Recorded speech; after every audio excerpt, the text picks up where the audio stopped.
Entonces viene Marcel Marceau a Chile, en el que hoy es el Teatro Nescafé Las Artes, antes Teatro Providencia. Lo esperaba yo 3 horas antes, no hablaba el idioma, hasta que en un momento llega, me toma el brazo, todo el mundo decía, ¿quién será él? No por Marceau, sino por mí.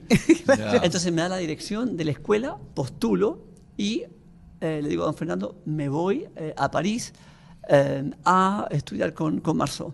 No hablaba el idioma, tenía dinero como para 2 semanas. Sin embargo, llegué, di la audición. Mi entrevista fue la más breve porque entré y yo no hablaba francés. Entonces me dicen, bueno, su nombre, doy mi nombre, que solo entendí. ¿Por qué viene acá?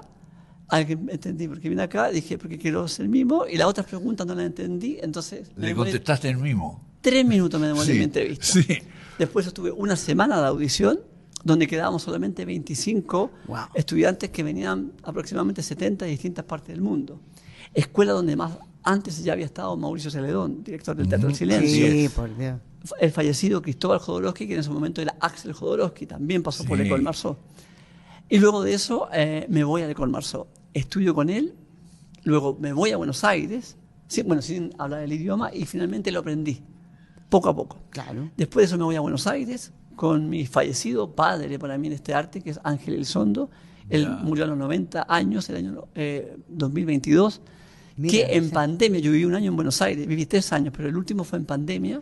Y le dije, al regreso, yo le digo si me quedo en Buenos Aires o en Chile.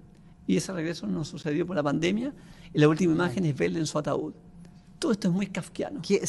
Y luego de eso me voy a Londres y estudio 6 años en Londres, donde además, sin hablar inglés, nada.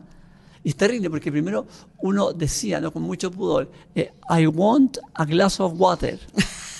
Terrible, terrible, terrible. Y no sabía decir nada más que ni un vaso de agua. Entonces sobreviví con el vaso de agua.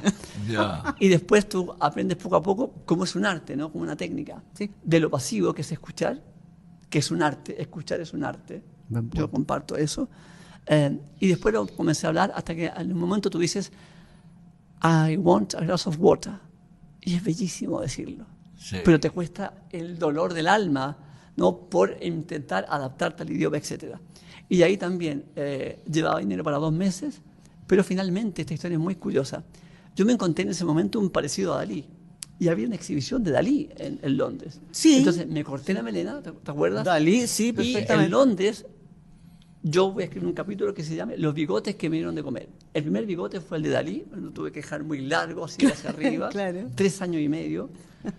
Momento además donde conocí justo a la madre de mi hijo, Frauke, y Lautaro, mi hijo, que ahora ya tiene 18 años. Imagínate, han pasado 18 años de esa historia. Y los segundos bigotes que me dieron de comer fueron los de Chaplin, porque interpreté durante 2 años a Chaplin, contratado también en el Museo del Cine. Entonces fueron los 2 bigotes que me dieron de comer en Londres.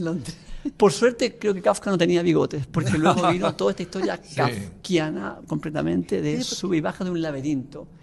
¿Y cómo llegas a Kafka? Bueno, el mimo es algo que te interesaba, obviamente, siempre ha sido lo tuyo, ¿no? El teatro esta físico. transformación del cuerpo, ¿no? El trabajo en el cuerpo. Tu trabajo en el cuerpo, que